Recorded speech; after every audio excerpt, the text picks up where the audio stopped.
For centuries, whispers circulated about texts too controversial to see the light of day. Scholars hinted at ancient writings that offered a completely different version of humanity's origin, a dark saga deliberately erased from official scripture. These were not mere historical accounts, but tales of cosmic rebellion and forbidden beings. Imagine a world where angels descended, not with harps and halos, but with a thirst for power and earthly pleasures. This isn't the Sunday school narrative we've been told. This is the story of the Watchers, beings whose fall sparked a cascade of horrors that reshaped human destiny.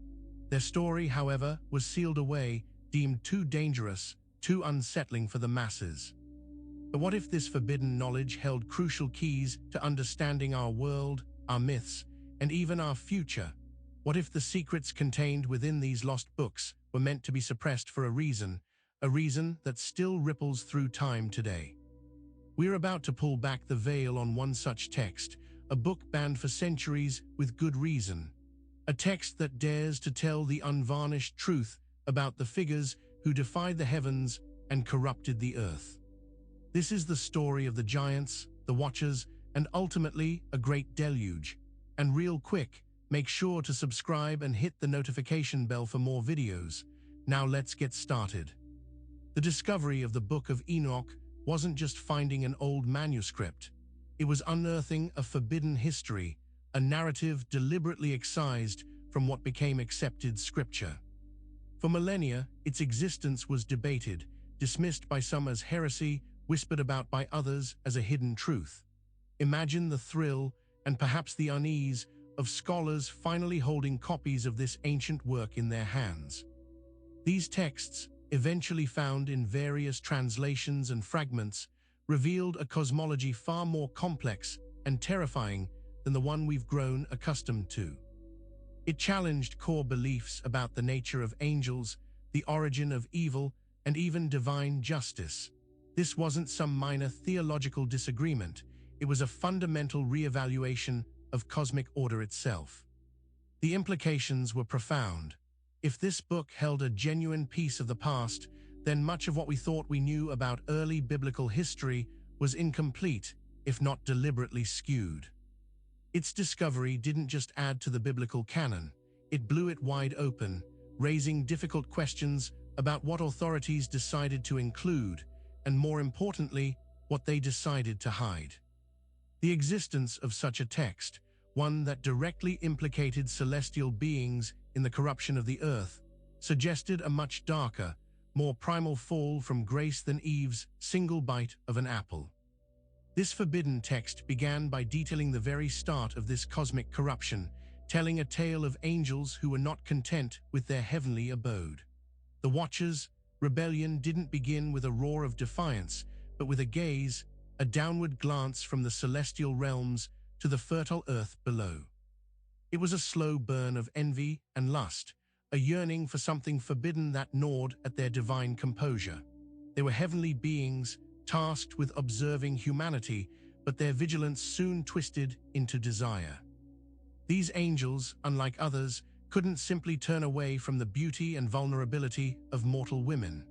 Their internal conflict must have been immense, torn between their sacred duties and an irresistible earthly pull.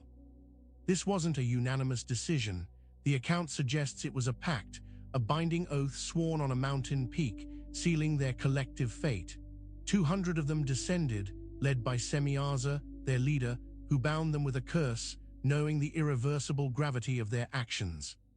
They abandoned their incorporeal forms, choosing to embody flesh and blood, trading celestial light for earthly shadows.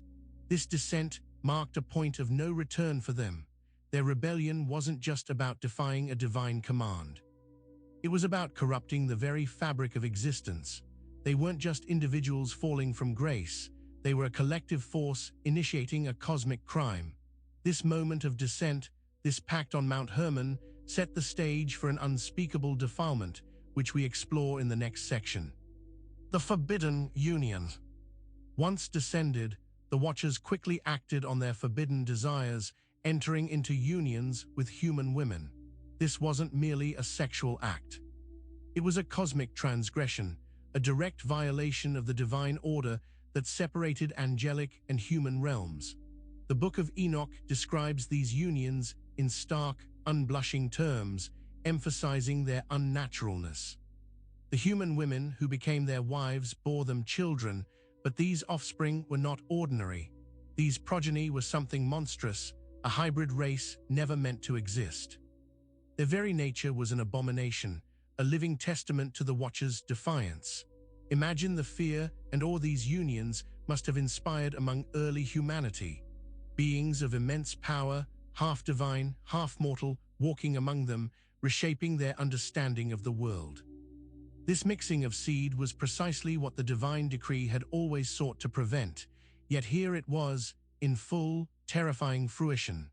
The covenant broken, the boundaries blurred, the consequences were immediate and catastrophic. This forbidden union didn't just produce children, it produced a crisis, a tearing at the fabric of creation itself. And the nature of these offspring, these terrifying giants, is what we must understand next. From these forbidden unions, a monstrous race was born, described in the Book of Enoch as true giants. These weren't just tall men, they were beings of immense stature and insatiable hunger, filling the earth with their terrifying presence. Their existence was a constant, growing problem for humanity. Their appetites weren't limited to food, but extended to all forms of consumption, including, eventually, humanity itself. The text paints a grim picture. These giants devoured everything, eventually turning on their human progenitors, drinking blood, and feasting on flesh. The world became a hunting ground. Imagine the sheer terror for regular humans living alongside these colossal, carnivorous beings. Their mere existence brought famine and widespread violence, turning a once balanced world into a brutal, desperate struggle for survival. They were a living, breathing testament to the reckless abandon of the Watchers. These giants, born of angelic corruption, became symbols of chaos and unchecked power. Their monstrous appetites were not just physical, they embodied a deeper spiritual hunger that threatened to consume all creation. The sheer scale of their existence and their unending demands soon led to a crisis of cosmic proportions, and it's their dreams, strangely enough, that hold an important piece of this unfolding drama. As the giants terrorized the earth, their existence became increasingly untenable, a burden too great for the land to bear. Yet, even these monstrous beings, born of transgression, found themselves troubled by haunting visions. The Book of Enoch reveals that these giants began to experience disturbing dreams, portents of their impending doom. These dreams were not random nightmares, they were divine warnings, cryptic messages sent from the heavens, foreshadowing a great judgment. The giants, despite their immense power and brutish nature, were deeply disturbed by these visions, understanding, perhaps instinctively, their ominous meaning. What could truly frighten beings of such terrifying might?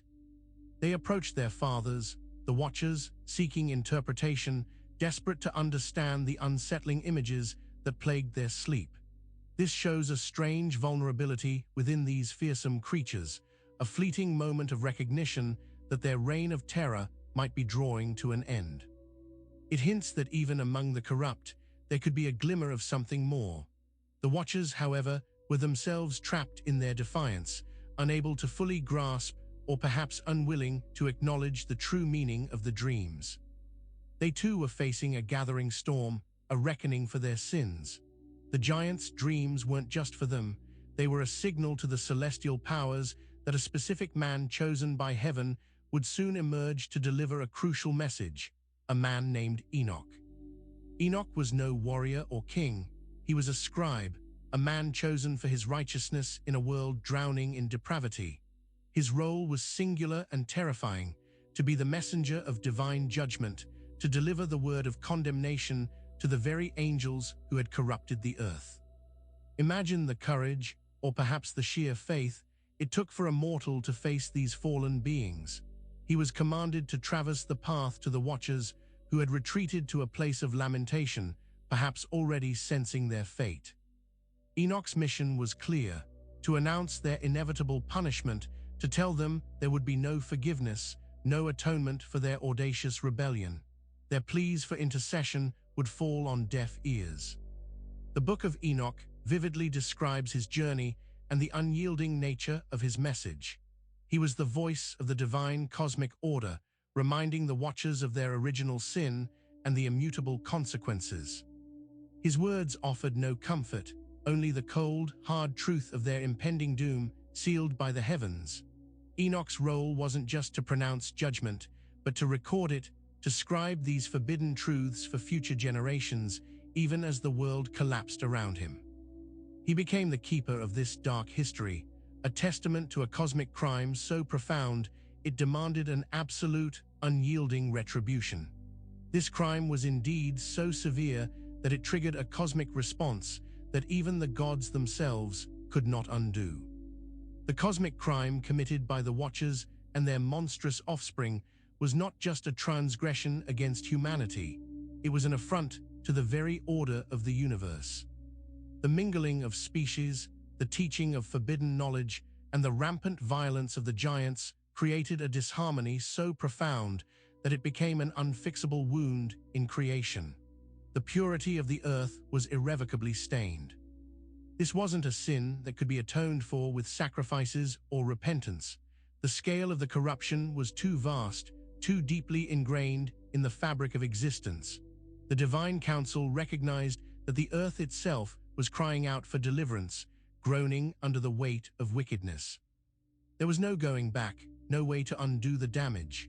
The only solution, the ultimate recourse, was a complete cleansing, a cosmic reset. It was a decision made with immense gravity, signaling that certain actions cross an unforgivable line, requiring a total obliteration of the existing world. This wasn't divine wrath born of caprice, but a necessary act to preserve creation from utter ruin.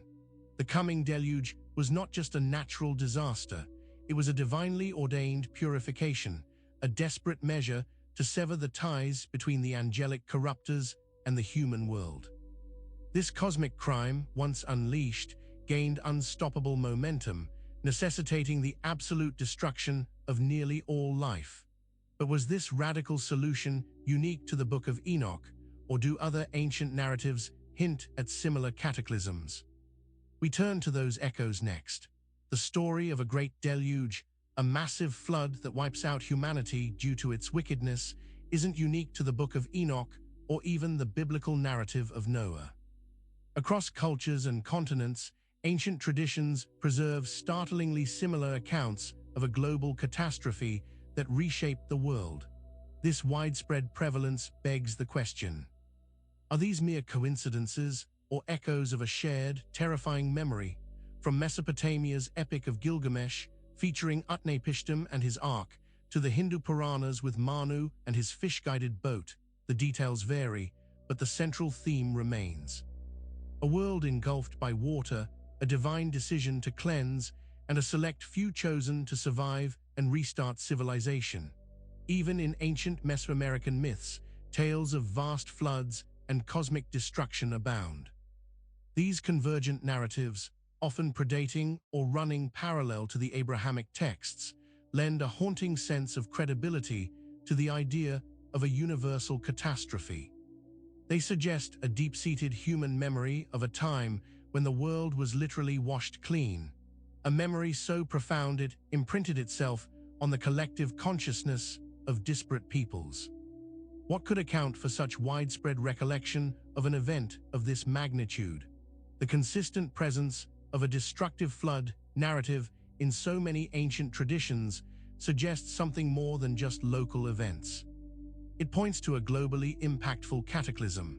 This convergence fuels speculation that the events described in the Book of Enoch, the Watchers, the giants, and their cosmic crime, might be a forgotten piece of this shared ancient history, a deeper explanation for why the world needed such a cleansing.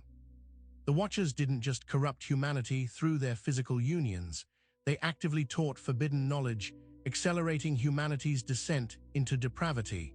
The Book of Enoch lists a shocking array of skills and secrets imparted by these fallen angels, knowledge meant for divine beings, not for mortals. This wasn't enlightenment, it was a dangerous shortcut to power without wisdom.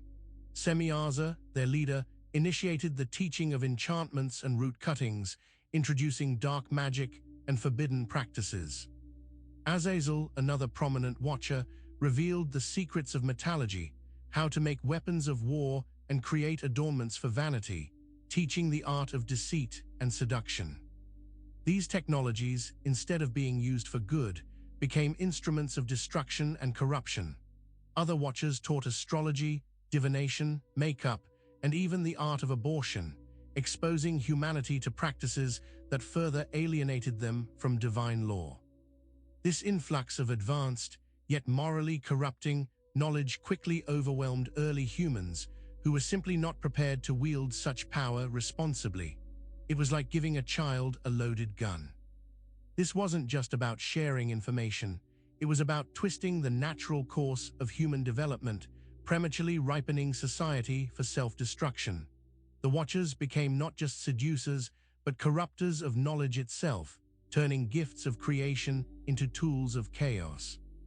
This hidden history of forbidden knowledge poses a stark contrast to what we understand about humanity's origins and its unique depiction in Genesis 6. The Book of Giants, a fragment that aligns closely with Enochian tradition, offers an even more vivid and distinct account of the Nephilim, the giants. While Genesis 6 tersely mentions the sons of God taking daughters of men as wives and the birth of Nephilim, it provides scant details about their nature or the Watchers themselves. It's a tantalizingly brief, almost censored allusion. The Book of Giants, however, expands dramatically on this, giving names, dialogues, and intricate backstories to the giants, even depicting their internal struggles and prophetic dreams. It portrays them as active participants in the cosmic drama, not just passive consequences of angelic sin. It allows us to step into their world, however terrifying. Genesis 6 acts as a cryptic summary, a concise statement that begs for further explanation, which the Book of Enoch and the Book of Giants readily provide. The brief mention in Genesis almost feels like a deliberate withholding of information, a conscious decision to minimize the impact of this profound transgression. Why would the redactors of the biblical canon choose to abbreviate such a critical part of early history? The differences between these texts highlight a deliberate editorial hand at play in shaping what we consider sacred scripture.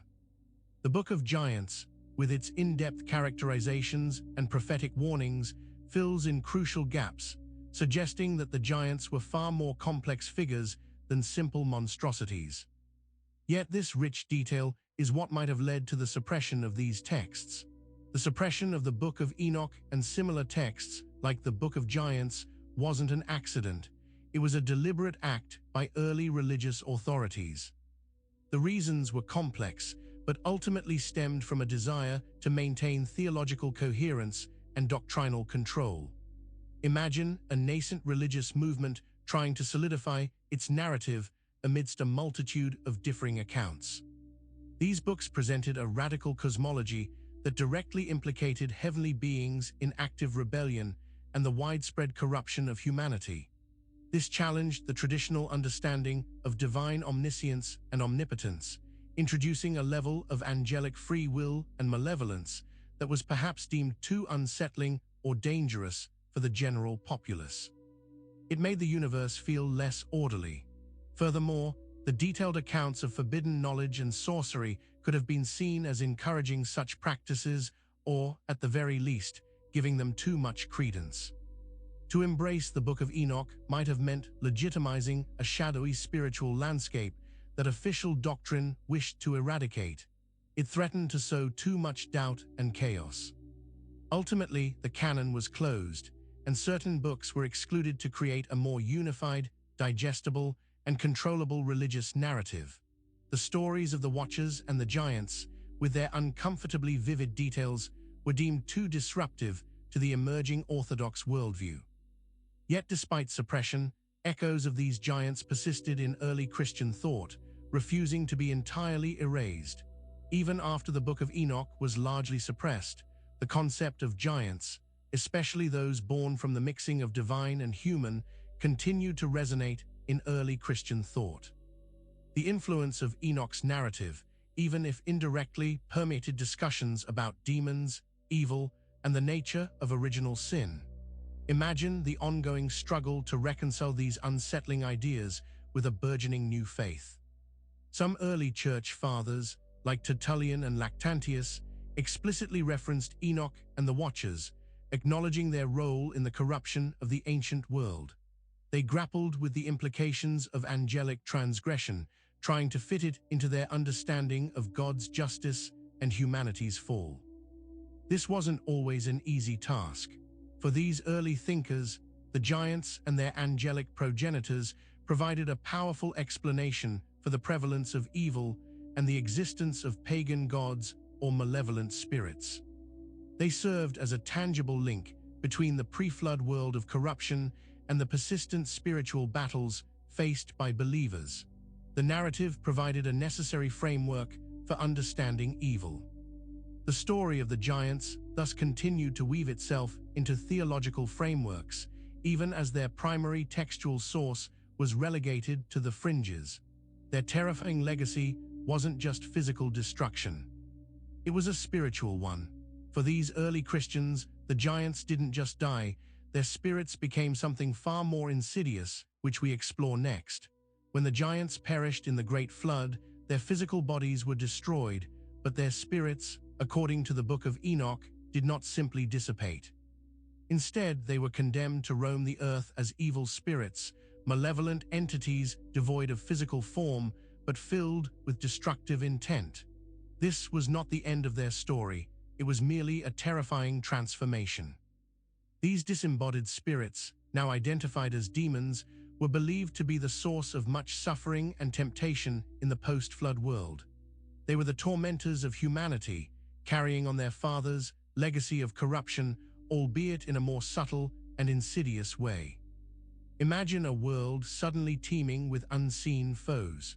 This theological concept provided an answer to the persistent question of evil's origins and its continued presence after the divine cleansing. It beautifully connected the pre-flood angelic rebellion with the ongoing spiritual warfare experienced by mankind. It gave a name and a lineage to the unseen forces that sought to derail human progress and piety. The spirits of the giants, restless and bitter, created an enduring spiritual struggle, turning every human life into a battleground between good and evil. Their enduring presence in this form suggests that the cosmic crime of the Watchers continued to ripple through time, forever altering the spiritual landscape. But could these ancient entities, or their descendants, be destined for an even more dramatic re-emergence in the future, perhaps in the final cosmic drama described in Revelation? The question of whether the giants or their spiritual descendants could return isn't just a theological curiosity, it's a chilling possibility. The Book of Revelation, with its vivid descriptions of apocalyptic battles and monstrous entities, contains passages that resonate strikingly with the narratives of the Watchers and their offspring. Could there be a grand, cyclical unfolding of this ancient conflict? Revelation speaks of demonic hordes unleashed, of beings with terrifying forms that plague humanity during the last days. While not explicitly naming giants or Nephilim, the imagery of powerful, destructive entities emerging from the abyss, causing widespread torment, bears an uncanny resemblance to the pre-flood era. It certainly makes one wonder about connection points. Some interpretations suggest that the release of these apocalyptic entities could be the final act in the ongoing struggle against the fallen Watchers and their demonic progeny. It's a compelling idea, a final, devastating showdown to cleanse the earth of all remaining corruption, bringing the cosmic drama to a definitive close. This would be the definitive reckoning. The echoes of the ancient past, therefore, might not just be history. They could be prophecy, foretelling a future where these primordial forces of chaos make a dramatic return. The Book of Enoch lays the groundwork for understanding the full scope of this conflict.